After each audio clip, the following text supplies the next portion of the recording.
And your hometown gal, Staff Sergeant Jackie Marmolia. We are based at Joint Base Charleston, South Carolina. This highly experienced crew has a combined total of over 10,000 flight hours with 12 deployments in support of combat and humanitarian missions throughout the world.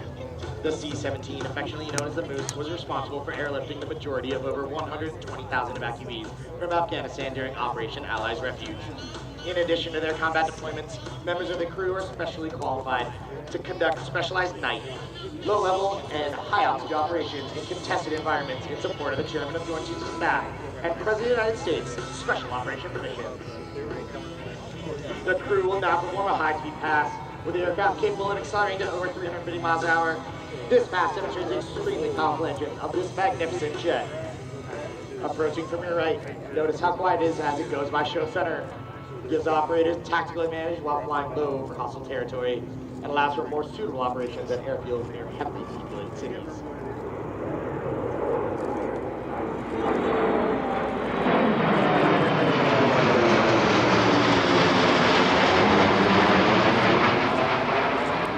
The C-17 made its first flight in September of 1991. Since then, aircraft has set over 30 world records, including payload to altitude, time to climb, and the longest airdrop mission in history. The new age design includes a modernized, computerized glass cockpit, heads-up displays at both pilot stations, and an advanced cargo handling system allowing it to operate with a crew half the size of similar cargo aircraft. This reliable airlifter combines the intercontinental carry capabilities of large aircraft, such as the C-5 Galaxy, with the short field landing capabilities of the much smaller C-130 Hercules.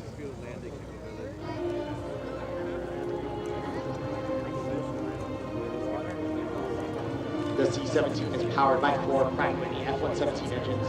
Each engine delivers up to 40,000 pounds of thrust. This amount of thrust allows the Globemaster III to carry over 170,000 pounds of cargo for an outstanding range of over 2,400 nautical miles without utilizing air-to-air refueling. The C-17 is also unique in the fact that it is the only aircraft in the world capable of deploying thrust reversers in flight, allowing us to achieve descent rates of over 15 to 20,000 feet per minute and rapidly slow in level flight in a matter of seconds.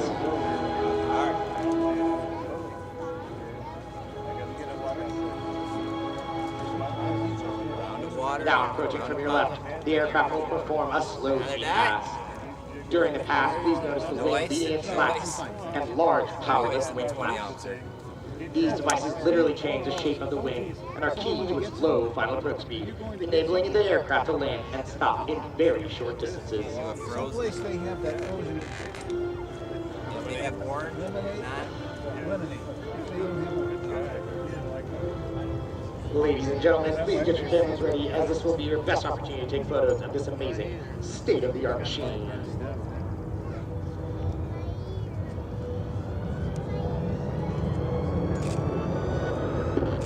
Waking up to action dust. I walk my brow when I'm sweating no dust. Breathe because of cold.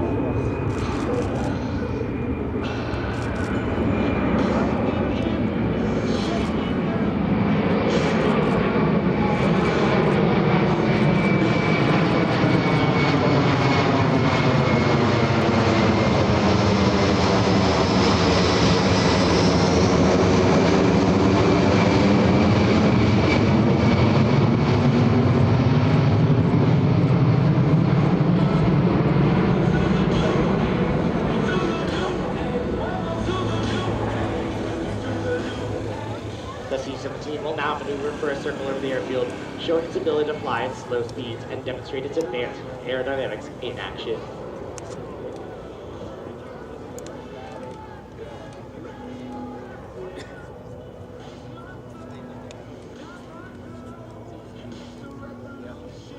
The aircraft uses a quadruple redundant fly-by-wire system for the operation of flight controls.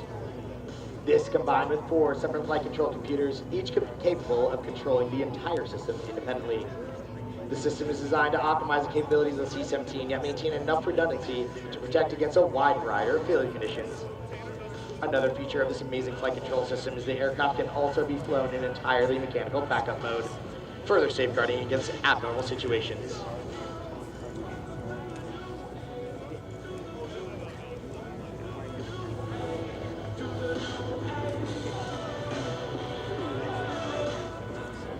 As the aircraft approaches from your right, please notice the upturned wingtips or winglets. These decrease aerodynamic drag and increase fuel economy. Now, to give you a better idea of the aircraft's overall size, the winglets are nearly 9 feet tall.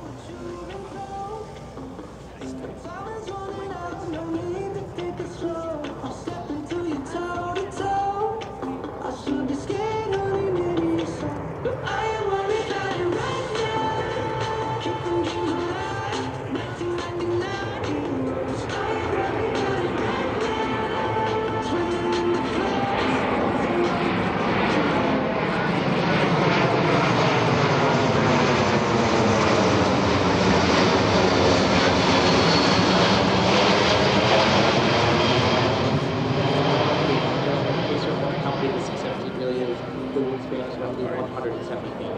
The tail is over 5 stories tall, and fully loaded, it weighs over 580,000 pounds. Now, none of our flying in the Air Force would be possible without our amazing maintainers and flight crew chiefs. The chiefs we have on our team today are Staff Sergeant Brendan Simmons and Senior Airman Julia Bottinger.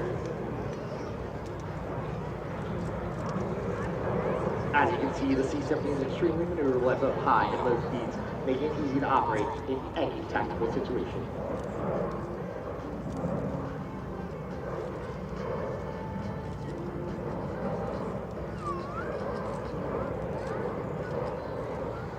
Ladies and gentlemen, give it up for your C-17 East Coast Demo Team!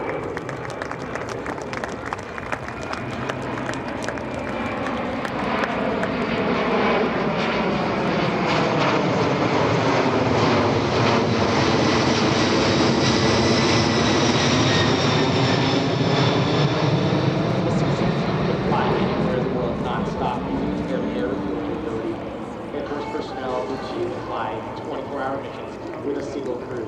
The most basic crew complement of flight operating C-17 is merely 2 pilots and 1 loadmaster. The heavy-duty landing gear allows it to land on surfaces such as cement, sand, dirt, and even ice. As a result of this, the C-17 is over 100. How did it go? Was it all right? Every time in the world since production began.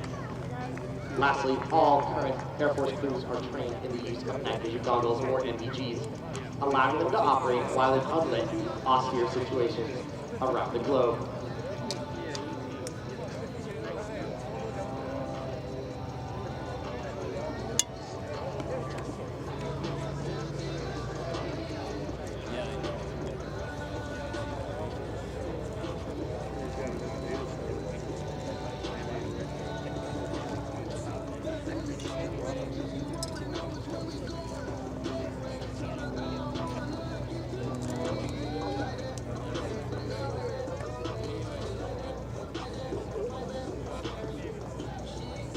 As the crew makes their final approach, the aircraft will be flying at just under 120 miles per hour.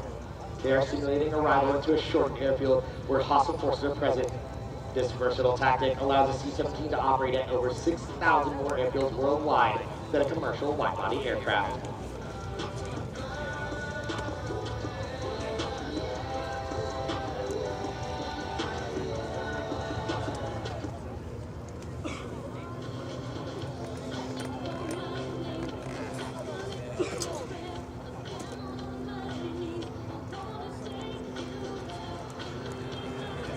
Now the crew will demonstrate a very short landing distance of this steadfast airlift. They're using just over 1,000 feet of runway to bring the aircraft to a complete stop.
now accomplish some checklists and prepare for their backstepper takeoff. This capability allows us to successfully operate out of off-air airfields that large aircraft are size and not able to accomplish. This vehicle will have 2 ground aircraft taking out 1,000. The